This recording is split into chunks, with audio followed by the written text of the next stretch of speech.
آج سے تم ہر لمحہ میرے ساتھ رہو گے، وہ اسے کہتے ہوئے فائل پہ جھکی۔ وہ اس آفس میں کام کے لیے آیا تھا، لیکن دانیہ نے اسے اپنا باڈی گارڈ رکھ لیا۔ برہان احمد اس لڑکی پر اپنا دل ہار بیٹھا تھا، جس نے کبھی کسی لڑکی کو نظر اٹھا کر نہیں دیکھا تھا۔ وہ پچھلے 2 دنوں سے ہر وقت اس کے ساتھ ہوتا۔ وہ اس کے روم کا جائزہ لینے گیا، اس بات سے بے خبر کہ دانیہ واش روم میں نہا رہی ہے۔ وہ کمرے میں ادھر ادھر نظریں گھما ہی رہا تھا کہ اچانک ہی دانیہ گلابی باتھ روب گاؤن میں اپنا سفید وجود ڈھانپتی، بال جھڑکتی باہر نکلی۔ برہان مخمور نگاہوں سے اس کا نازک حسین سراپا دیکھ رہا تھا۔ وہ مگن سے انداز میں باتھ روب گاؤن اتار گئی۔ اچانک شیشے میں برہان کا عکس دیکھتی وہ اپنی نازک دھڑکنیں اپنے ہاتھوں سے چھپانے لگی۔ برہان اس کے قریب آتا ٹاول۔ آج سے تم ہر لمحہ ہر پل میرے ساتھ رہو گے، یہ تمہاری ڈیوٹی کا سب سے اہم اور بنیادی حصہ ہے۔ اس کی آواز میں ایک حاکمانہ گونج تھی جو اس عالیشان آفس کی خاموشی کو چیرتی ہوئی برہان کے سماعتوں سے ٹکرائی۔ وہ سامنے رکھی ایک سرخ رنگ کی فائل پر جھکی ہوئی تھی۔ اس کی نظریں کاغذات پر تھیں، لیکن اس کے لہجے کی کاٹ اور فیصلہ کن انداز بتا رہا تھا کہ اس کے حکم سے سرتابی کی کوئی گنجائش نہیں تھی۔ برہان احمد جو اس کے سامنے بادب کھڑا تھا، خاموشی سے اس کے نازک مگر باروق وجود کو دیکھ رہا تھا۔ وہ تو اس ملٹی نیشنل کمپنی میں ایک عام سی آفس کی جاب کے لیے انٹرویو دینے آیا تھا۔ اس کے پاس ڈگریاں تھیں، قابلیت تھی، لیکن جب وہ انٹرویو کے لیے دانیہ کے کیبن میں داخل ہوا تو دانیہ کی نظریں اس کے 6 فٹ 2 انچ لمبے چوڑے اور کثرتی وجود پر ٹھہر گئیں۔ اس کی گہری سنجیدہ آنکھیں اور چہرے پر پھیلی ایک پر اسٹار سی متانت نے دانیہ کو اپنا فیصلہ بدلنے پر مجبور کر دیا تھا۔ اسے ایک قابل بھروسہ اور مضبوط باڈی گارڈ کی ضرورت تھی، اور برہان احمد اس معیار پر 100% پورا اترتا تھا۔ جی میڈم، برہان نے صرف اتنا ہی کہا تھا اور اپنا سر ہلکا سا خم کر دیا، لیکن وہ یہ نہیں جانتا تھا کہ یہ ایک لفظی اقرار اس کی پوری زندگی کا محور بدل دے گا۔ برہان احمد وہ شخص جس نے آج تک اپنی زندگی میں کسی صنف نازوں پر نگاہ بھر کر نہیں دیکھا تھا، جس کے اصول ہمیشہ مضبوط رہے تھے اور جس کی نظریں ہمیشہ زمین کی طرف جھکی رہتی، وہ اس مغرور، خوبصورت اور خود مختار لڑکی پر اپنا دل ہار بیٹھا تھا۔ پہلی نظر کا وہ سحر ایسا تھا کہ برہان کے تمام تر مضبوطی ریت کی دیوار کی طرح ڈھہ گئے۔ پچھلے 2 دنوں سے وہ واقعی سائے کی طرح اس کے ساتھ تھا۔ آفس کی میٹنگز ہوں، گاڑی کا سفر ہو، یا پھر دانیہ کے اس عالیشان محل نما گھر کے کوریڈور، برہان کی مستعد اور چوکنا نگاہیں ہر وقت اس کے ارد گرد حصار بنائے رکھتی تھیں۔ وہ اپنی ڈیوٹی پوری ایمانداری سے کر رہا تھا، لیکن اس کا دل تو اب اس کے اپنے سینے میں دھڑکنا ہی بھول گیا۔ جب بھی دانیہ اس کے قریب سے گزرتی، اس کے مہنگے پرفیوم کی خوشبو برہان کی سانسوں کو الجھا دیتی۔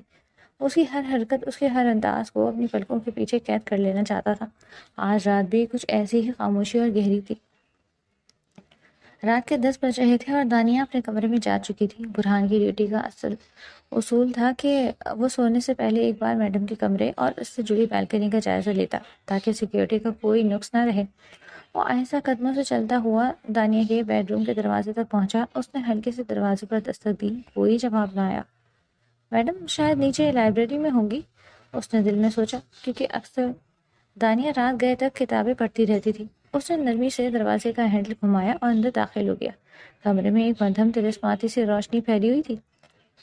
لیونڈر کی بھینی بھینی مہک نے اس کے حواسوں پر ایک عجیب سا خمار طاری کر دیا۔ وہ اپنی معمول کی چیکنگ کرتے ہوئے کھڑکیوں کے لاک چیک کرنے لگا۔ کمرے میں مکمل خاموشی تھی، اتنی خاموشی کہ برہان کو اپنی ہی قدموں کی آہٹ سنائی دے رہی تھی۔ وہ اس بات سے اکثر بے خبر تھا کہ دانیہ اس وقت کمرے سے ملحقہ واش روم میں نہا رہی ہے، اور موٹے ساؤنڈ پروف دروازے کی وجہ سے پانی گرنے کی کوئی آواز باہر نہیں آتی تھی۔ برہان ابھی کمرے میں ادھر ادھر نظریں گھما ہی رہا تھا۔ وہ بیٹھ کے سرہانے رکھی چھوٹی سی ٹیبل کی طرف پڑا تاکہ وہاں رکھی چیزوں کا جائزہ لے سکے کہ اچانک واش روم کے دروازے کی آواز نے کمرے کے سکوت کو توڑا۔ برہان کے قدم جہاں تھے وہیں منجمد ہو گئے۔ اس نے تیزی سے پلٹ کر دیکھا اور اگلے ہی لمحے اس کے دل کی دھڑکنیں جیسے کسی نے مٹھی میں جکڑ لی۔ دروازہ کھلا اور دانیہ اندر سے باہر نکلی۔ وہ ایک گہرے گلابی رنگ کے نرم و ملائم باتھ روب گاؤن میں ملبوس تھی، پانی کے قطروں سے بھیگے۔ اس کے سیاہ گھنے بال اس کے شانوں پر بکھرے ہوئے تھے، جنہیں وہ اپنے نازک ہاتھوں سے جھٹک رہی تھی۔ بالوں سے گرنے والے پانی کے قطرے اس کے دودھیا چمکدار چہرے پر شبنم کی طرح چمک رہے تھے۔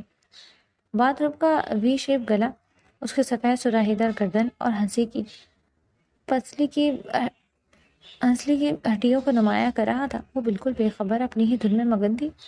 برہان کی سانسیں سینے میں اٹک کر رہ گئی تھی۔ اس نے فوراً نظر جھکانے کی کوشش کی۔ وہ پلٹ کر باہر جانا چاہتا تھا۔ اس کا ضمیر اسے چیخ چیخ کر کہہ رہا تھا کہ یہ غلط ہے، لیکن اس کے قدموں نے آگے بڑھنے سے انکار کر دیا۔ اس کی آنکھیں جو ہمیشہ حیا کا پیکر رہی تھیں آج بغاوت پر اتر آئی تھیں۔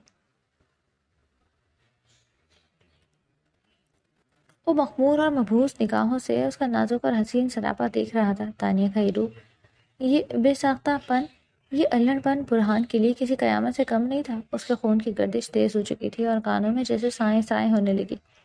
دانیہ اپنے گیلے بالوں کو تولیے سے رگڑتی ہوئی ڈریسنگ ٹیبل کے بڑے شیشے کے سامنے آ کر رکی۔ برہان اس کے بالکل پیچھے کچھ فاصلے پر اندھیرے اور روشنی کے درمیان حصے میں کھڑا تھا، جہاں ایک پل کے لیے وہ شیشے کے زاویے سے باہر تھا۔ دانیہ نے تولیہ سائڈ پر پھینکا اور ایک گہرا سانس لیا۔ اس کے چہرے پر دن بھر کی تھکن کے بعد ایک سکون تھا۔ وہ مگن سے انداز میں اپنے باتھ روب کی گرہ پر ہاتھ لے گئی۔ اس نے بے خیالی میں گاؤن کی بیلٹ کو ڈھیلا کیا اور اسے اتارنے کے ارادے سے اپنے کندھوں کی طرف ہاتھ بڑھایا۔ باتھ روب سراستہ سرکا، اس کے نازک کندھے کی سفید جھلک نمودار ہوئی۔ برہان کے ہونٹ خشک ہو گئے۔ اس نے سختی سے اپنی مٹھیاں بھیجی۔ یا اللہ! اس کے دل سے ایک بے اختیار صدا نکلی۔ وہ جانتا تھا کہ اسے اسی لمحے یہاں سے غائب ہو جانا چاہیے، لیکن وہ ایک بت کی طرح ساکت تھا۔ اور پھر تقدیر نے اپنا کھیل کھیلا۔ دانیہ کی نظر جیسے ہی ڈریسنگ ٹیبل کے بڑے آئینے پر پڑی، اس نے آئینے میں اپنے عکس کے پیچھے کھڑے ایک لمبے چوڑے سائے کو دیکھا۔ ایک لمحے کے لیے تو اسے لگا کہ شاید اس کی نظر کا دھوکہ ہے، لیکن جب اس کی نظروں نے فوکس کیا تو شیشے میں اسے برہان کی سیاہ گہری اور مخمور آنکھیں نظر آئیں، جو پلک جھپکائے بغیر اسے ہی دیکھ رہا تھا۔ دانیہ کی آنکھیں خوف اور حیرت سے پھیل گئیں۔ اس کی سانسیں جیسے حلق میں کانٹوں کی طرح چبھنے لگی۔ وقت جیسے تھم سا گیا۔ کون؟ اس کے حلق سے ایک ٹوٹی ہوئی آواز سے چیخ نکلی۔ ایک سیکنڈ کے ہزارویں حصے میں اسے احساس ہوا کہ وہ کس حالت میں ہے۔ اس کا باتھ روب ڈھیلا ہو چکا تھا۔ ایک شدید گھبراہٹ اور شرم نے اس کے پورے وجود کو اپنی لپیٹ میں لے لیا۔ اس نے تیزی سے کانپتے ہوئے ہاتھوں سے اپنے ڈھیلے ہوتے باتھ روب کو سینے میں کھینچا۔ اس کی نازک انگلیاں گاؤن کے کنارے کو سختی سے مٹھی میں دبو چکی تھی۔ وہ اپنی تیز اور بے ترتیب ہوتی ہوئی دھڑکنوں کو، جو اس کے سینے میں کسی زخمی پرندے کی طرح پھڑپھڑا رہی تھی، اپنے دونوں ہاتھوں کی اوٹ میں چھپانے لگی۔ اس کا پورا جسم خوف، صدمے اور ایک عجیب سی شرمندگی سے لرز رہا تھا۔ اس نے پلٹ کر برہان کی طرف دیکھا۔ اس کی بڑی بڑی آنکھوں میں جہاں غصہ ہونا چاہیے تھا، وہاں اس وقت صرف ایک بے بسی اور لرزش تھی۔ برہان! اس کی آواز کانپ رہی تھی۔ اس میں ایک التجا تھی، ایک خوف تھا۔ تم یہاں؟ برہان، جو اب تک اس کے سحر میں کھویا ہوا تھا، تو دانیہ کی اس گھبرائی ہوئی اور لرزتی ہوئی آواز نے اسے جیسے کسی گہری نیند سے جھنجھوڑ کر جگا دیا۔ اسے یکدم احساس ہوا کہ وہ کیا کر رہا تھا۔ وہ ایک سیکیورٹی گارڈ تھا، ایک محافظ، اور وہ اس وقت اپنی مالکین کی خلوت میں بغیر اجازت کھڑا تھا۔ اس کا چہرہ ندامت سے سرخ ہو گیا، لیکن اس کے دل میں مچنے والا طوفان ابھی تک تھما نہیں تھا۔ اس نے دانیہ کی کانپتی ہوئی حالت دیکھی۔ وہ جانتا تھا کہ وہ اس وقت خود کو کتنا غیر محفوظ محسوس کر رہی تھی۔ برہان کے اندر کا مرد، اس کا محافظ، جاگ اٹھا۔ اس نے نظریں اس کے چہرے سے نیچے نہیں جانے دی۔ اس نے پاس ہی بیڈ پر رکھا ایک بڑا سفید نرم ٹاول اس مضبوط ہاتھوں میں اٹھایا۔ دانیہ نے اسے اپنی طرف قدم بڑھاتے دیکھا تو وہ گھبرا کر ایک قدم پیچھے ہٹی، یہاں تک کہ اس کی کمر ڈریسنگ ٹیبل سے جا ٹکرائی۔ اس کی آنکھوں میں اب واضح خوف تھا۔ برہان وہ شخص تھا جو 2 دن سے اس کا باڈی گارڈ تھا، جس کی خاموشی سے وہ ہمیشہ متاثر ہوتی۔ اس وقت وہ اسے ایک بالکل اجنبی انسان لگ رہا تھا۔ برہان کی آنکھوں میں ایک ایسی تپش تھی جو دانیہ نے پہلے کبھی کسی مرد کی آنکھوں میں اپنے لیے نہیں دیکھی تھی۔ وہ ہوس نہیں تھی، بلکہ ایک دیوانگی تھی، ایک ایسا جنون جس نے دانیہ کی روح تک کو جکڑ لیا تھا۔ قریب مت آنا برہان، دانیہ نے ہکلاتے ہوئے کہا۔ اس کی گرفت اپنے روح پر مزید سخت ہو گئی۔ باہر جاؤ یہاں سے۔ لیکن برہان کے قدم نہیں رکے۔ وہ انتہائی دھیمے اور سست قدموں سے اس کے قریب آیا۔ اس کا قد دانیہ سے بہت اونچا تھا، اور جب اس کے بالکل سامنے آ کر رکا تو دانیہ کو اپنا وجود اس کے سائے میں چھپتا ہوا محسوس ہوا۔ دونوں کی سانسوں کی آوازیں کمرے کی خاموشی میں واضح سنائی دے رہی تھیں۔ برہان نے اپنی نظریں سختی سے دانیہ کی گھبرائی ہوئی، کانپتی ہوئی آنکھوں میں گاڑ دی۔ اس نے اپنے دونوں ہاتھ آگے بڑھائے جن میں وہ سفید ٹاول تھا۔ دانیہ نے ڈر کر آنکھیں بند کر لیں اور اپنا چہرہ ایک طرف موڑ لیا، لیکن برہان نے کوئی بدتمیزی نہیں کی۔ اس نے انتہائی نرمی، احترام اور احتیاط کے ساتھ وہ ٹاول دانیہ کے گیلے کھلے بال اور اس کے ننگے کانپتے ہوئے کندھوں پر ڈال دیا۔ اس کا لمس اتنا ہلکا تھا کہ دانیہ کو لگا جیسے کسی ہوا کے جھونکے نے اسے چھوا ہو۔ ٹاول کو اسے گرد لپیٹتے ہوئے برہان کے ہاتھوں کی پورے ہلکی سی دانیہ کی گردن سے مس ہوئی اور یہ لمس دونوں کے جسموں میں ایک بجلی کی سی دوڑا گیا۔ برہان نے اپنے ہاتھ پیچھے کھینچ لیے۔ اس کے چہرے پر ایک عجیب سا کرب اور ندامت تھی۔ ٹاول؟ برہان کی آواز باریک، کھردری اور معمولی سے کافی دبی ہوئی تھی۔ اس نے ایک نگاہ دانیہ کے سرخ ہوتے چہرے پر ڈالی اور اپنی نگاہیں زمین پر گاڑ لی۔ معاف کیجیے گا میڈم، میں روزانہ کی طرح کمرہ کلیئر کرنے آیا تھا۔ مجھے اندازہ نہیں تھا کہ آپ… اس سے آگے اس کے لیے بولنا محال ہو گیا تھا۔ دانیہ نے آہستہ سے آنکھیں کھولی۔ اس نے دیکھا کہ برہان اس کے سامنے سر جھکائے کھڑا ہے۔ اس کا چوڑا سینہ تیزی سے اوپر نیچے ہو رہا تھا، جیسے وہ اپنے اندر کسی بڑے طوفان کو روک کے کھڑا ہو۔ دانیہ کے دل کی دھڑکن جو خوف سے تیز تھی، اب ایک عجیب سے احساس کے تحت بے قابو ہونے لگی۔ برہان کی آنکھوں میں جو اس نے چند لمحے پہلے دیکھا تھا وہ اسے جھٹلا نہیں سکتی تھی۔ وہ ایک سچے مرد کی ایسی للچائی ہوئی لیکن محتاط نگاہ تھی جس نے دانیہ کے اندر کی اوروں کو جگا دیا۔ تمہیں نوکر کے آنا چاہیے تھا، دانیہ نے بمشکل اپنے خشک ہونٹوں پر زبان پھیرتے ہوئے کہا۔ اس کی حاکمانہ حیثیت، اس کے وہ باس والی چڑچڑاہٹ اس وقت کہیں غائب ہو چکی تھی۔ وہ بس ایک لڑکی تھی جو ایک مضبوط مرد کے حصار میں کھڑی گھبرا رہی تھی۔ میں نے دستک دی تھی، برہان نے بنا نظریں اٹھائے دھیمی آواز میں جواب دیا۔ شاید آپ نے سنا نہیں، میری غلطی ہے، مجھے واپس چلے جانا چاہیے تھا، مجھے معاف کر دیں۔ وہ مڑا تاکہ باہر جا سکے، لیکن پھر جانے کیا سوچ کر رکا۔ اس نے پلٹ کر دوبارہ دانیہ کی طرف دیکھا۔ اس بار اس کی نظروں میں ندامت سے زیادہ ایک خاموش دہکتا ہوا جذبہ تھا۔ آج سے تم ہر لمحہ میرے ساتھ رہو گے، برہان نے دانیہ کی کہے ہوئے وہ الفاظ دہرائے جو اس نے 2 دن پہلے آفس میں کہے تھے۔ یہ آپ کا حکم تھا دانیہ بی بی، اور میں آپ کے حکم سے بندھا ہوا ہوں، لیکن… برہان ایک قدم اور اس کے قریب آیا۔ اس کی گہری بھوری آنکھوں میں دانیہ کو اپنا عکس قید ہوتا نظر آیا۔ لیکن مجھ پر اتنا اعتبار مت کیجیے گا، میں ایک محافظ ضرور ہوں لیکن اس سے پہلے میں ایک مرد ہوں، اور آپ میری برداشت سے بہت زیادہ خوبصورت ہیں۔ اس کا لہجہ اتنا بے باک، اتنا سچا اور اتنا گہرا تھا کہ دانیہ کا سانس سینے میں ہی اٹک گیا۔ اس کے ہاتھ جو ٹاول کو پکڑے ہوئے تھے، ان کی گرفت ڈھیلی پڑ گئی۔ برہان کے الفاظ اس کے ذہن پر ہتھوڑے کی طرح برسے۔ اس نے کبھی خواب میں بھی نہیں سوچا تھا کہ اس کا باڈی گارڈ جو اس کے سامنے ہمیشہ نظریں جھکا کر جی میڈم کہتا تھا، اس کی آنکھوں میں آنکھیں ڈال کر اتنی بڑی بات کہہ جائے گا۔ برہان نے اپنی بات ختم کی اور ایک لمحے بھی ضائع کیے بغیر تیزی سے مڑا اور کمرے سے باہر نکل گیا۔ دروازہ اس کے پیچھے ہلکی سی آواز کے ساتھ بند ہو گیا۔ کمرے میں اب صرف لیونڈر کی مہک تھی اور دانیہ، جو اب تک شیشے کے سامنے ساکت کھڑی تھی۔ اس کے سینے میں دل اس زور سے دھڑک رہا تھا کہ اسے درد محسوس ہونے لگا۔ اس نے شیشے میں اپنا عکس دیکھا۔ ٹاول اس کے کندھے پر موجود تھا۔ اس کے چہرے پر حیا ایک گہری سرخ پھیلی ہوئی تھی اور ہونٹ ابھی تک کانپ رہے تھے۔ برہان جا چکا تھا، لیکن اس کی وہ مخمور نگاہیں، اس کے وہ بھاری الفاظ اور اس کے لمس کی تپش ابھی تک کمرے کی فضا میں رچی بسی تھی۔ وہ میرے ساتھ کیا کر گیا؟ دانیہ نے اپنے سینے پر ہاتھ رکھتے ہوئے سرگوشی کی۔ اسے احساس ہو رہا تھا کہ جو دیواریں اس نے اپنے ارد گرد ایک سخت گیر اور مغرور باز کے طور پر چنی تھی، برہان احمد کی اس ایک نگاہ اور چند لفظوں نے ان دیواروں کو ریت کی طرح ڈھا دیا۔ باہر کوریڈور میں کھڑا برہان دیوار سے ٹیک لگائے لمبی لمبی سانسیں لے رہا تھا۔ اس نے اپنے ہی ہاتھوں سے اپنا چہرہ چھپا لیا۔ وہ جانتا تھا کہ آج اس نے حد پار کر دی۔ اسے قریب نوکری سے نکال دیا جائے گا، شاید ذلیل کر کے نکالا جائے، لیکن ایک عجیب سی بات تھی، اسے کوئی پچھتاوا نہیں تھا۔ اس نے جو کچھ کہا وہ سچ تھا۔ اس کا دل اب دانیہ کی ملکیت بن چکا تھا، اور اگر اس سچ کی قیمت اس کی نوکری یا اس کی جان بھی ہوتی تو وہ اسے چکانے کے لیے تیار تھا۔ رات مزید گہری ہو گئی تھی، لیکن اس عالیشان گھر کے ان 2 کمروں میں 2 دلوں کی نیندیں ہمیشہ کے لیے اٹھ چکی تھیں۔ ایک محبت کی بے باکی میں جل رہا تھا اور دوسرا اس اچانک ہونے والے حملے کے زہر میں کھو چکا تھا۔ رات کا پچھلا پہر تھا، لیکن دانیہ افندی کی آنکھوں سے نیند کوسوں دور تھی۔ وہ اپنے بیڈ کی پشت سے ٹیک لگائے گھٹنوں کے گرد بازو لپیٹے خاموشی سے خلا میں گھور رہی تھی۔ اس کے کاندھوں پر اب بھی وہی سفید تولیہ موجود تھا جو برہان نے انتہائی نرمی اور ایک عجیب سے دیوانہ وار جنون کے ساتھ اس کے گرد لپیٹا۔ برہان کے کہے گئے الفاظ کمرے کی خاموشی میں بار بار گونج رہے تھے۔ میں ایک محافظ ضرور، لیکن اس سے پہلے میں ایک مرد ہوں، اور آپ میری برداشت سے بہت زیادہ خوبصورت ہیں۔ دانیہ کا دل ایک بار پھر زور سے دھڑکا۔ اس نے ہمیشہ مردوں کی آنکھوں میں یا تو اپنے لیے لالچ دیکھا تھا یا پھر خوف۔ وہ دانیہ افندی تھی، ایک کڑیل اور اصولوں کی پکی باس، جس کی ایک نظر سے اچھے اچھوں کے پسینے چھوٹ جاتے تھے، لیکن آج اس کی ساری رونق، سارا غرور اس 2% کے ملازم، اس کے باڈی گارڈ کے سامنے ریت کی دیوار کی طرح ڈھہ گیا۔ اس نے آنکھیں بند کر لی۔ دانیہ کا تعلق ایک روایتی اور کٹر پشتون قبیلے سے تھا۔ اس کے والد ابراہیم افندی اپنے قبیلے کے معزز اور بااثر ترین افراد میں گنے جاتے تھے۔ ان کی حویلی میں ہمیشہ مردوں کا راج تھا، جہاں عورت کی آواز اونچی ہونے کا تصور بھی محال تھا۔ ابراہیم افندی کی شادی اپنے پسند سے فاطمہ سے ہوئی تھی، جو شہر کی ایک پڑھی لکھی لڑکی تھی۔ فاطمہ سے انہیں بے پناہ محبت تھی، لیکن قدرت کا فیصلہ کچھ اور تھا۔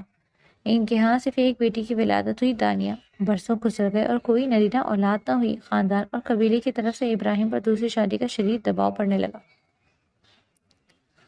ابراہیم، تم ایک بیٹی کے لیے اپنے خاندان اپنی روایت سے بغاوت کر رہے ہو؟ اس کی تایا جہانگیر افندی کی گرجدار آواز آج بھی دانیہ کے کانوں میں محافظ تھی۔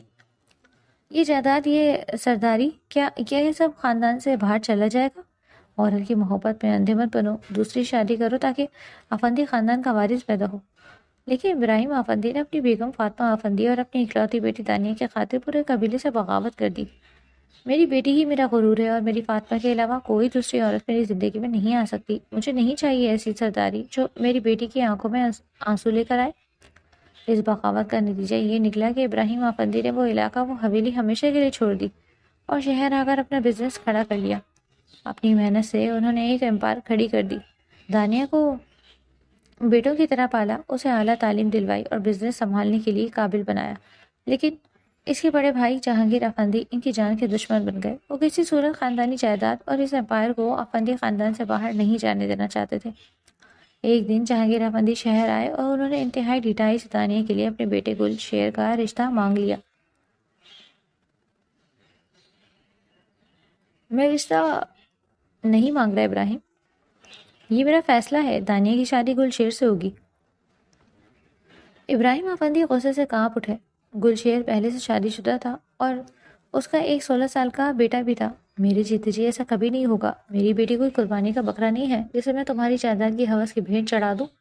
ابراہیم نے دو ٹوک انکار کر دیا۔ اس انکار کے بعد سے جہانگیر افندی اور ان کے بیٹوں نے ابراہیم اور دانیہ کی جان کو خطرے میں ڈال دیا تھا۔ آئے دن دھمکیاں ملتی، ان کی گاڑیوں کا پیچھا کیا جاتا۔ اسی خوف اور عدم تحفظ کی وجہ سے دانیہ ایک سخت گیر لڑکی بن گئی تھی۔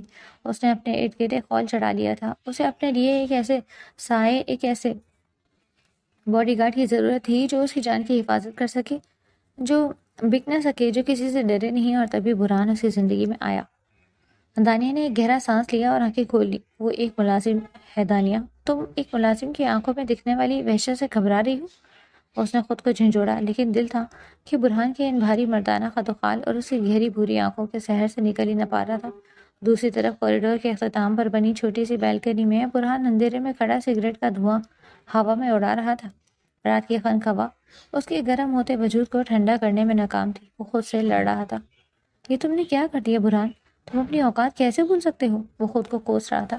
اس کا ذہن اسے اس کی اوقات یاد دلانے کے لیے ماضی کے ان نازک تاریک گلیوں میں لے گیا جہاں سے وہ اٹھ کر آیا تھا۔ برہان کا تعلق ایک انتہائی غریب اور سفید پوش گھرانے سے تھا۔ ان کے والد کا انتقال اس وقت ہو گیا تھا جب وہ محض 10 سال کا تھا۔ اس کی ایک بیوہ ماں تھی جس نے لوگوں کے کپڑے سی کر، راتوں کو جاگ کر، اپنی آنکھوں کی بینائی کمزور کر کے برہان اور اس کی چھوٹی بہن زویا کو پالا تھا۔ میرا برہان ایک دن بڑا آفیسر بنے گا، پھر ہمارے بھی دن بدل جائیں گے، اس کی ماں اکثر سلائی مشین چلاتے ہوئے کھانستے ہوئے کہتی۔ برہان نے اپنے ماں کی اس محنت کو رائگاں نہیں جانے دیا تھا۔ وہ چھوٹی سی عمر میں ہی محنت مزدوری کرتا۔ اس نے BS کی ڈگری حاصل کرنے کے ساتھ ساتھ رات گئے تک ٹیوشنز پڑھائی تھی۔ وہ جانتا تھا کہ غربت کیا ہوتی ہے۔ جب زویا کی فیس کا وقت آیا تو اس کے پاس پہننے کو جوتے بھی نہیں تھے۔ اس نے پھٹے ہوئے جوتے اور خالی پیٹ کے ساتھ اپنی تعلیم مکمل کی۔ جب اس کا BS مکمل ہوا تو اسے لگا کہ اب اس کی ماں کے دکھوں کا مداوع ہو جائے گا، لیکن عملی زندگی کی حقیقتیں بہت تلخ تھیں۔ ڈگری ہاتھ میں لیے وہ 2 مہینے تک شہر کی سڑکوں کے خاک چھانتا رہا، جوتیاں چٹکاتا رہا، لیکن کسی نے اسے نوکری نہیں دی۔ ہر جگہ سفارش یا رشوت چلتی تھی۔ گھر میں فاقوں کی نوبت آ چکی تھی۔ زویا کی کالج کی فیس لیٹ ہو رہی تھی اور ماں کی دوائیوں کے پیسے نہیں تھے۔ اسی مایوسی کے عالم میں وہ دانیہ افندی کی ملٹی نیشنل کمپنی میں ایک کلرک کی پوسٹ کا انٹرویو دینے گیا۔ اسے آج بھی وہ دن یاد تھا۔ دانیہ ایک سرخ رنگ کی کرسی پر بیٹھی ایک ملکہ کی طرح اس کی CV دیکھ رہی تھی۔ تمہاری ڈگری اچھی ہے، لیکن مجھے ایک لڑکی نہیں، ایک باڈی گارڈ کی ضرورت ہے۔ ایک ایسا شخص جو میرے ساتھ سائے کی طرح رہے، جو میرے لیے گولی کھا سکے۔ دانیہ نے اپنے تیز نگاہوں سے برہان کے 6 فٹ 2 انچ لمبے چوڑے اور مضبوط وجود کا جائزہ لیتے ہوئے کہا، تنخواہ تمہاری سوچ میں دگنی ہوگی، بولو منظور ہے؟ برہان کی انا نے ایک لمحے کے لیے سر اٹھایا. وہ ایک پڑھا لکھا نوجوان تھا، کسی کا گارڈ بننا اس کی توہین تھی. لیکن پھر اسے اپنی ماں کی بیماری اور بہن کا اداس چہرہ یاد آیا. غربت انسان کو انا کو مار دیتی ہے. مجھے منظور ہے میڈم. اس نے اپنا سر جھکا دیا تھا. اس نے یہ نوکری صرف پیسوں کے لیے اپنی ماں کی دوائیوں کے لیے کی تھی. لیکن وہ کب اس مغرور خوبصورت اور تنہا لڑکی کے عشق میں گرفتار ہوتا، اسے خود بھی خبر نہ ہوئی. وہ پچھلے 2 دنوں سے اس کی سیکورٹی پر مامور تھا. اس نے محسوس کیا تھا کہ دانیہ کی رونق کے پیچھے ایک ڈری ہوئی سہمی ہوئی لڑکی چھپی ہے جو اپنی جان کے دشمنوں سے اکیلی لڑ رہی ہے. برہان کے اندر کا مرد اس کی حفاظت کرنا چاہتا تھا، صرف ڈیوٹی کے طور پر نہیں بلکہ ایک جنون کے طور پر. اور آج واش روم سے نکلتے ہوئے دانیہ کو اس حالت میں دیکھ کر برہان کا وہ سب جو اس نے خود پر مسلط کر رکھا تھا ٹوٹ گیا. اس نے اپنی محبت اپنی دیوانگی کا اظہار کر دیا تھا. کل صبح وہ مجھے نوکری سے نکال دیں گے. برہان نے سگریٹ کا آخری کش لیا اور اسے پاؤں تلے مسل دیا. لیکن جو بھی ہو میں اس پر آنچ نہیں آنے دوں گا. وہ میری جان ہے. وہ میری جان لے لے لیکن میں اس کا سایہ بن کر رہوں گا. صبح کی روشن کرنیں ڈائننگ ہال کی بڑی شیشے کی کھڑکیوں سے اندر آ رہی تھیں. میز پر شاندار ناشتہ چنا ہوا تھا. ابراہیم افندی اور فاطمہ افندی ناشتہ کر رہے تھے لیکن دانیہ اب تک نیچے نہیں آئی تھی. برہان معمول کے مطابق ڈائننگ ہال کے دروازے کے پاس سیاہ پینٹ کوٹ پہنے، کان میں ایئر پیس لگائے، ہاتھ پیچھے باندھے مستعد کھڑا تھا.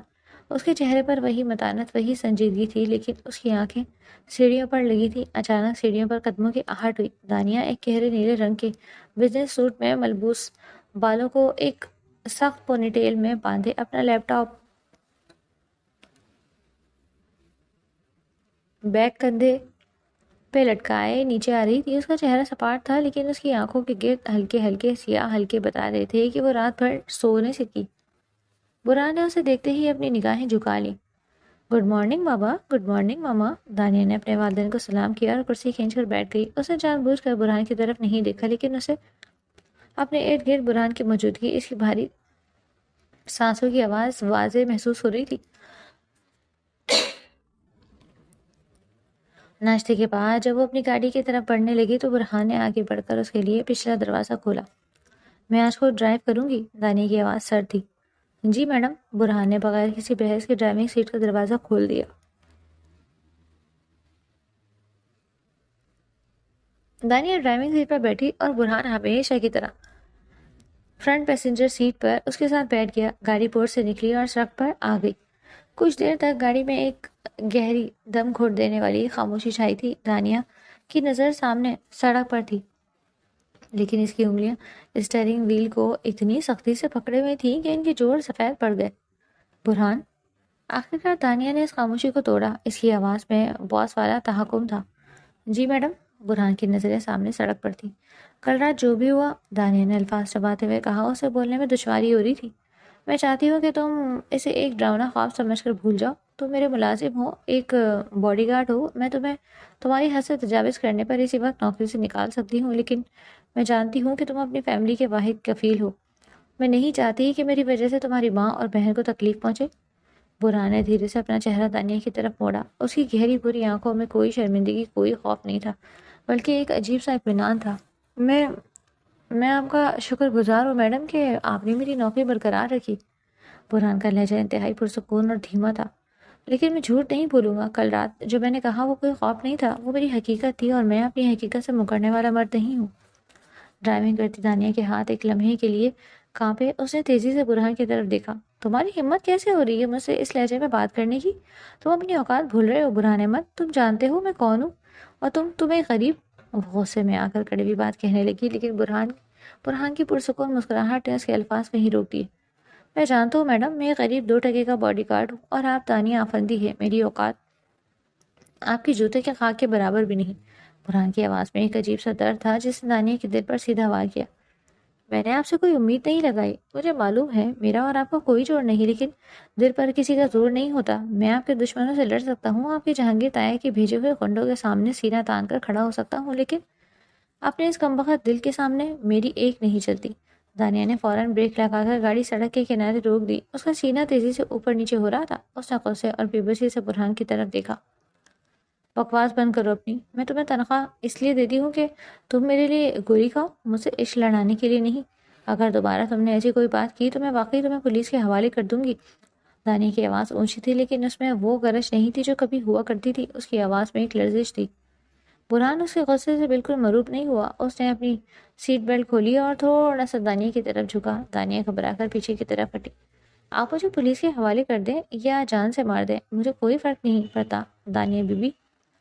برہان کی آواز ایک گہری سرگوشی میں بدل گئی تھی. اس کی نظریں دانیہ کی لرزتی ہوئی پلکوں پر تھیں.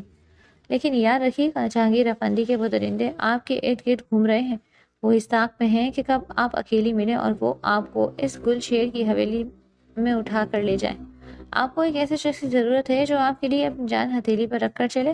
اور آپ جانتی ہیں, ایک ملازم پیسوں کے لیے گولی کھا کر پیچھے ہٹ سکتا ہے, لیکن ایک عاشق اپنی جان دے سکتا ہے لیکن اپنے عشق پر آنچ نہیں آنے دیتا. یہ کہہ کر برہان سیدھا ہو کر بیٹھ گیا اور اپنی سیٹ بیلٹ دوبارہ باندھ دی. گاڑی چلائیے میڈم, ہمیں میٹنگ کے لیے دیر ہو رہی ہے. دانیہ دمسادے اسے دیکھتی رہی. اس کا دماغ کہہ رہا تھا کہ اس شخص کو دھکے دے کر گاڑی سے باہر نکال دے, لیکن اس کا دل برہان کے ان سچے اور کھردرے الفاظ کی گرفت میں آ چکا تھا. برہان نے اس کے سب سے بڑے خوف جہانگیر تایا اور گلشیر کا ذکر کر کے اسے اس کی اصل حقیقت یاد دلا دی تھی. وہ واقعی اکیلی تھی اور برہان کے روپ میں اسے ایک ایسا محافظ مل گیا تھا جس کی بنیاد پیسوں پر نہیں بلکہ ایک پاگل پن اور جذبے پر تھی. دانیہ نے خاموشی سے گاڑی دوبارہ اسٹارٹ کر دی. اس نے کوئی جواب نہیں دیا, لیکن اس کے اندر ہونے والی ٹوٹ پھوٹ کی آواز برہان سن سکتا تھا. یہ صرف ایک دن کا آغاز تھا. دو مختلف دنیایں, دو مختلف طبقات سے تعلق رکھنے والے انسان ایک دوسرے کے ساتھ ایک ایسی جوڑی سے بن گئے تھے جو نہ تو ٹوٹ سکتی تھی اور نہ ہی جسے نبھانا آسان تھا. دانیہ کو اپنی جان بچاتی تھی اور اپنے خاندان کی عزت, جبکہ برہان کو اپنی محبت کا بھرم رکھنا تھا اور اپنی غریب ماں کا سہارا بھی بننا تھا. محبت اور فرض کی اس جنگ میں آگے کیا ہونے والا تھا یہ کوئی نہیں جانتا تھا. چپ چاپ ہمارے ساتھ چلو دانیہ بی بی, ورنہ یہی اس کی 5 اسٹار ہوٹل کی چمکدار فرش پر تمہاری لاش گرے گی. گلشیر خان کا سیدھا حکم, آج رات تمہارا نکاح اسی حویلی میں ہوگا, زندہ یا مردہ. ہوٹل کے سنسان کوریڈور میں اس بھاری اور کرخت آواز نے دانیہ کی سماعتوں کو جھنجھوڑ کر رکھ دیا تھا. چند لمحے پہلے تک وہ مین ہال میں اپنے دوست کی برتھ ڈے پارٹی میں موجود تھی. شور, موسیقی اور قہقہوں سے گھبرا کر وہ بس چند منٹ کے لیے واش روم کی طرف آئی تھی, لیکن اسے اندازہ نہیں تھا کہ موت اس کا یہاں انتظار کری ہوگی. 3 دراز قد چہروں پر رومال باندھے آدمیوں نے اسے گھیر لیا تھا. ایک کی پستول کی ٹھنڈی نالی دانیہ کی کمر پر چبھ رہی تھی.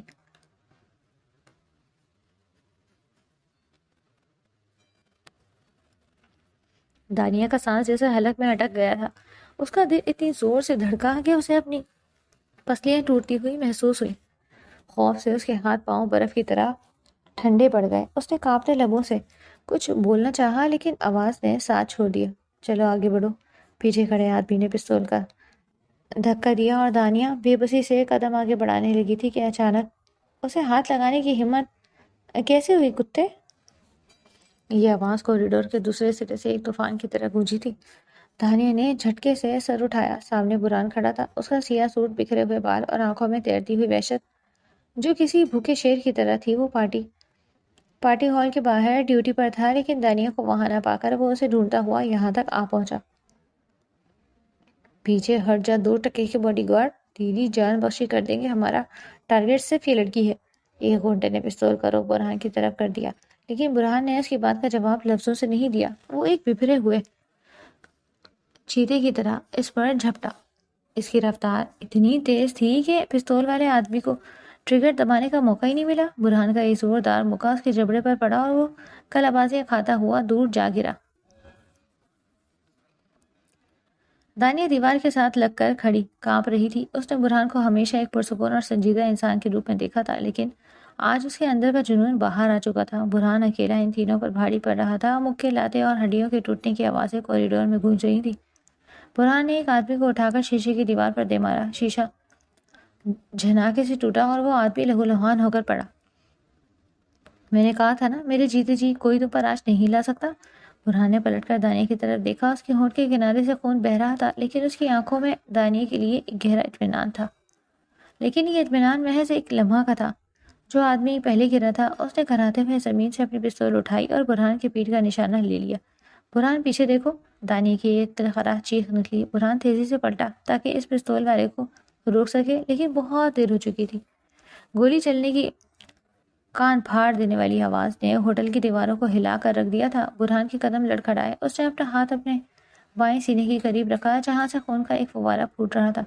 اس کی سفید شرٹ لمحوں میں سرخ ہو گئی۔ گنڈوں نے گولی چلنے اور سیکیورٹی گارڈز کے قدموں کی آہٹ سنتے ہی ایمرجنسی ایگزٹ کی طرف دوڑ لگا دی۔ دانی کے دماغ میں سائیں سائیں ہونے لگی۔ وقت جیسے سلو موشن میں چلنے لگا تھا۔ برہان کا مضبوط پہاڑ جیسا وجود چند سیکنڈ تک سیدھا کھڑا رہا اور پھر وہ گھٹنوں کے بل زمین پر گرا۔ اس کی نظریں اب بھی دانیہ کے چہرے پر جمی تھی، جیسے وہ اس کی سلامتی کا یقین کر لینا چاہتا ہو۔ پھر وہ منہ کے بل اس چمکدار فرش پر گر پڑا۔ برہان! دانیہ کی چیخ میں اس کی روح کا سارا درد شامل تھا۔ وہ دیوانہ وار بھاگ کر اس کے پاس آئی اور زمین پر گھٹنوں کے بل گر پڑی۔ اس نے کانپتے ہوئے ہاتھوں سے برہان کا سر اپنی گود میں رکھا۔ برہان آنکھیں کھولو، برہان پلیز۔ دانیہ کے آنسو اس کے گالوں پر بھگوتے ہوئے برہان کے چہرے پر گرنے لگے۔ اس کے مہنگے ڈیزائنر لباس پر برہان کا گرم خون لگ چکا تھا، لیکن اسے اس کی کوئی پرواہ نہیں تھی۔ اس نے اپنے ہاتھ سے برہان کے سینے سے بہتے ہوئے خون کو روکنے کی کوشش کی، لیکن خون تھا کہ رکنے کا نام ہی نہیں لے رہا تھا۔ لوگوں کا ہجوم، ہوٹل کا اسٹاف، سیکیورٹی، سب وہاں اکٹھے ہو چکے تھے۔ کوئی ایمبولینس کو کال کر رہا تھا، کوئی پولیس کو، لیکن دانیہ کی آواز معطل ہو چکے تھے۔ اسے ارد گرد کا کوئی شور، کوئی آواز سنائی نہیں دے رہی تھی۔ اس کی دنیا صرف اس خون میں لت پت چہرے تک محدود ہو کر رہ گئی تھی، جس نے اس کی جان بچانے کے لیے اپنی جان دے دی تھی۔ برہان کی وہ بات اس کے کانوں میں گونجی۔ ایک ملازم پیسوں کے لیے گولی کھا کر پیچھے ہٹ سکتا ہے، لیکن ایک عاشق اپنی جان دے سکتا ہے۔ دانیہ کا سانس اکھڑنے لگا۔ اسے لگا جیسے وہ گولی برہان کو نہیں، اس کے اپنے دل پر لگی ہے۔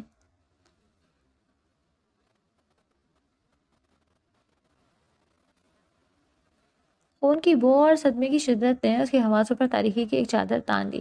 برہان کا چہرہ دھندلانے لگا اور اگلے ہی لمحے دانیہ بے ہوش ہو کر اس فرش پر برہان کے پہلو میں گر پڑی۔ جب دانیہ کو ہوش آیا تو وہ ہسپتال میں موجود تھی۔ اس نے بوچھل پلکیں کھولی۔ کمرے میں سفید روشنی تھی۔ اس کے دائیں ہاتھ پر ڈرپ لگی ہوئی تھی۔ دانیہ میری بچی، تم ٹھیک ہو؟ فاطمہ افندی نے بےتابی سے آگے بڑھ کر اپنی بیٹی کا ماتھا چوما۔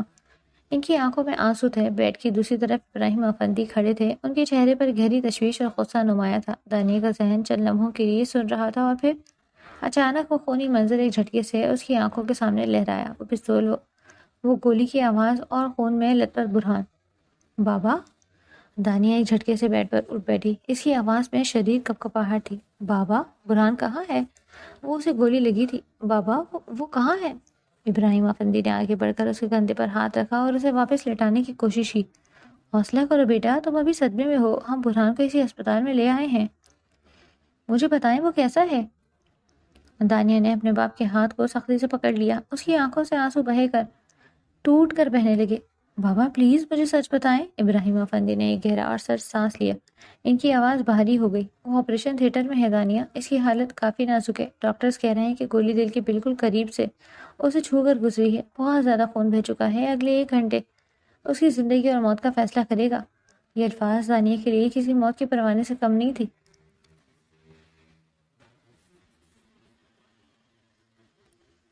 نہیں، اس نے اپنا چہرہ دونوں ہاتھوں میں چھپا لیا اور پھٹ پھٹ کر رونے لگی۔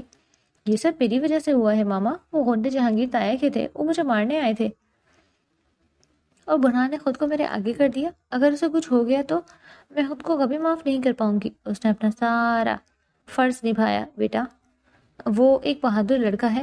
ابراہیم افندی نے نم آنکھوں سے انہیں کہا۔ انہیں اندازہ ہو گیا تھا کہ اس لڑکے نے آج ان کی پوری کائنات لٹنے سے بچا لی تھی، لیکن دانیہ چاہتی تھی کہ وہ صرف ایک فرض نہیں تھا، وہ محبت تھی، وہ پاگل پن تھا۔ اس نے ڈرپ والی سوئی کو ایک جھٹکے سے اپنے ہاتھ سے کھینچا۔ خون کا ایک قطرہ ابھرا، لیکن اس نے پرواہ نہیں کی۔ دانیہ یہ کیا کر رہی ہو؟ فاطمہ بیگم چلائیں۔ مجھے اس کے پاس جانا ہے مما، میں یہاں نہیں لیٹ سکتی۔ وہ لڑکھڑاتے قدموں کے ساتھ کمرے سے باہر نکلی۔ کوریڈور کے آخری کمرے کے ماتھے پر سرخ بتی جل رہی تھی، جس کے باہر آپریشن تھیٹر لکھا تھا۔ وہاں پہنچ کر اس کی ہمت جواب دے گئی۔ وہ وہیں فرش پر دیوار کے ساتھ ٹیک لگا کر بیٹھ گئی اور اپنے گھٹنوں میں سر دیے سسکنے لگی۔ یا اللہ، اس کی جان بچا لے۔ اس کے اندر سے ایک سچی اور تڑپتی ہوئی دعا نکلی۔ میں نے ہمیشہ اس کی محبت کو ٹھکرایا اور اس کی تحقیر کی، لیکن اس نے پھر بھی میرے لیے اپنی جان کی بازی لگا دی۔ اے میرے رب، مجھے ایک موقع دے دے، بس ایک موقع، اسے کچھ نہ ہونے دینا۔ یہ وہ دانیہ افندی نہیں تھی جس کی ناک پر ہمیشہ غصہ رہتا۔ ایک ایسی عورت تھی جس کا غرور ایک سچے مرد کی محبت کے آگے سرنگوں ہو چکا تھا۔ آج اسے احساس ہو رہا تھا کہ وہ بھی برہان کی اتنی ہی عادی ہو چکی ہے۔ اس کی وہ گہری آنکھوں کا، اس کا وہ خاموش تحفظ، اس کا وہ بے باک اعتراف، دانیہ کے دل میں برہان ایک انمٹ نقش کی طرح ثبت ہو چکا تھا۔ 1.5 گھنٹہ قیامت کی طرح گزرا۔ آخرکار آپریشن تھیٹر کی سرخ بتی بجھی اور ڈاکٹر باہر آیا۔ ابراہیم افندی اور دانیہ فوراً اس کی طرف لپکے۔ ڈاکٹر؟ ابراہیم افندی نے بےتابی سے پوچھا۔ ڈاکٹر نے ماسک نیچے کیا اور ایک تھکی ہوئی لیکن پرسکون مسکراہٹ کے ساتھ بولا، الحمدللہ افندی صاحب، ہم نے گولی نکال دی ہے اور بلیڈنگ بھی کنٹرول کر لی ہے، لیکن لڑکے کا جسم بہت مضبوط ہے، جس نے اس صدمے کو برداشت کر لیا، وہ اب خطرے سے باہر ہے، بس ہوش میں آنے کا انتظار ہے۔ دانیہ کو لگا جیسے کسی نے اسے نئی زندگی دے دی ہو۔ اس نے بے اختیار سجدہ شکر ادا کرنے کے انداز میں اپنے ہاتھ چہرے پر رکھ لیے اور اس کے آنسو مسکراہٹ میں بدل گئے۔ 2 گھنٹے بعد برہان کو آئی سی یو سے ایک پرائیویٹ روم میں شفٹ کر دیا گیا تھا۔ کمرے میں دھیمی روشنی تھی۔ برہان بیڈ پر لیٹا تھا۔ اس کا چہرہ خون کی کمی کی وجہ سے پیلا پڑ چکا تھا۔ اس کے ننگے سینے پر پٹیاں بندھی ہوئی تھی اور ارد گرد مشینوں کی ہلکی ہلکی بیپ گونج رہی تھی۔ اس کی پلکوں میں ہلکی سی جنبش ہوئی۔ اس نے بہت مشکل سے اپنی بھاری آنکھیں کھولی۔ جسم کے ہر حصے میں ایک میٹھا میٹھا اور گہرا درد تھا۔ دانیہ؟ اس کے خشک ہونٹوں سے سب سے پہلا لفظ یہی نکلا۔ کمرے کا دروازہ ہلکی سی آواز کے ساتھ کھلا۔ دانیہ دبے قدموں اندر داخل ہوئی۔ اس کی آنکھیں رو رو کر سوج چکی تھی، لیکن برہان کو کھلی آنکھوں سے اپنی طرف دیکھتا پا کر اس کے چہرے پر ایک عجیب سی چمک آ گئی۔ وہ بھاگ کر بیڈ کے قریب آئی۔ برہان؟ اس کی آواز رودی ہوئی تھی۔ برہان نے اس کے آنسوؤں سے بھیگے چہرے کو دیکھا۔ اس کے ہونٹوں پر ایک انتہائی کمزوری سی مسکراہٹ ابھری۔ آپ ٹھیک ہے نا میڈم؟ ان کتوں نے آپ کو کوئی نقصان تو نہیں پہنچایا؟ وہ اس حالت میں موت کے منہ سے واپس آ کر بھی صرف اس لڑکی کی فکر کر رہا تھا۔ دانیہ کا ضبط کا بندھن ٹوٹ گیا۔ وہ مزید کھڑی نہ رہ سکی۔ وہ وہیں بیڈ کے کنارے بیٹھی اور اپنے جذبات سے مغلوب ہو کر اس نے اپنا سر برہان کے سینے پر رکھ دیا۔ برہان کا جسم ایک لمحے کے لیے لرز گیا۔ اس کا دل جو کچھ دیر پہلے بند ہونے کے قریب تھا، اب دانیہ کے اس لمح سے ایک نئی اور تیز دھڑکن کے ساتھ دھڑکنے لگا۔ اس نے اپنا ہاتھ اٹھایا اور ہچکچاتے ہوئے دانیہ کے بالوں پر رکھ دیا۔ یہ تم نے کیا کیا برہان؟ تم اتنے پاگل کیسے ہو سکتے ہو؟ دانیہ اس کے سینے پر سر رکھے سسکتے ہوئے بولی، اگر تمہیں کچھ ہو جاتا نا تو میں بھی مر جاتی۔ قسم کھا کر کہتی ہوں، میں تمہارے بغیر ایک پل زندہ نہیں رہ پاتی۔ برہان کے لیے یہ الفاظ کسی معجزے سے کم نہیں تھے۔ وہ لڑکی جو اسے ہمیشہ اپنی اوقات یاد دلاتی تھی، آج اس کے سینے پر سر رکھ کر اس کے لیے مرنے کی باتیں کر رہی تھی۔ ایسا مت کہیے دانیہ۔ برہان کی آواز میں ایک گہرا خمار تھا۔ میری جان، کیا قیمت ہے؟ میں تو پیدا ہی آپ پہ قربان ہونے کے لیے ہوا تھا۔ میں نے آپ سے وعدہ کیا تھا، جب تک میرے جسم میں خون کا آخری قطرہ باقی ہے، کوئی آپ تک نہیں پہنچ سکتا۔ دانیہ نے سر اٹھا کر برہان کی آنکھوں میں دیکھا۔ اس کی آنکھوں میں آنسوؤں کے ساتھ ساتھ ایک بے پناہ اور سچی محبت چمک رہی تھی۔ مجھے تمہاری قربانی نہیں چاہیے برہان، مجھے تم چاہیے ہو۔ دانیہ کا لہجہ بہت نرم، بہت حتمی تھا۔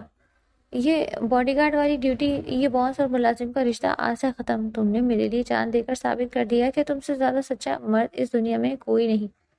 میں تم سے محبت کرنے لگی ہوں برہان احمد، بہت محبت۔ برہان کی آنکھیں حیرت اور خوشی سے پھیل گئی تھی۔ اس کے گالوں پر ایک آنسو پھسل آیا۔ اس نے دانیہ کا ہاتھ اپنے دونوں ہاتھوں سے تھام لیا اور اسے اپنے لبوں سے لگا لیا۔ یہ خواب تو نہیں ہے نا؟ برہان نے سرگوشی کی۔ اگر یہ خواب ہے تو میں کبھی جاگنا نہیں چاہتا۔ دانیہ بالکل ہلکا سا مسکرائی اور اس نے اپنا دوسرا ہاتھ برہان کے چہرے پر رکھا، اس کے گال کو نرمی سے سہلاتے ہوئے۔ یہ خواب نہیں ہے میرے محافظ، یہ ہماری نئی زندگی کی حقیقت ہے۔ اور ہاں، دانیہ نے ہلکی سی شرارت سے کہا، تم نے بالکل سچ کہا۔ ایک عاشق اپنی جان دے سکتا ہے، لیکن اپنے عشق پر آنچ نہیں آنے دیتا۔ تم جیت گئے برہان اور میں ہار گئی۔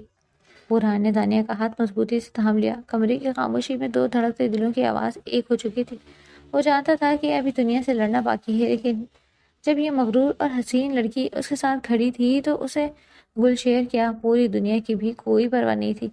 دروازے کے باہر کھڑے ابراہیم افندی نے کھلے دروازے کے درد سے یہ سب دیکھ لیا تھا۔ ان کے لبوں پر ایک پرسکون مسکراہٹ تھی۔ وہ جان چکے تھے کہ ان کی بیٹی کے لیے اس غریب لیکن سچے اور شیر دل انسان سے بہتر کوئی محافظ، کوئی جیون ساتھی نہیں ہو سکتا۔ انہوں نے فیصلہ کر لیا تھا کہ وہ دانیہ کا ہاتھ برہان کے ہاتھ میں دے کر اپنے سب سے بڑے خوف سے ہمیشہ کے لیے آزاد ہو جائیں گے۔ کمرے کے اندر دانیہ نے برہان کے ماتھے پر اپنے لبوں کی مہر ثبت کی اور برہان نے آنکھیں بند کر کے اس محبت کے امرت کو اپنی روح میں اتار دیا۔ محبت جیت چکی تھی اور فاصلے ہمیشہ کے لیے مٹ چکے تھے۔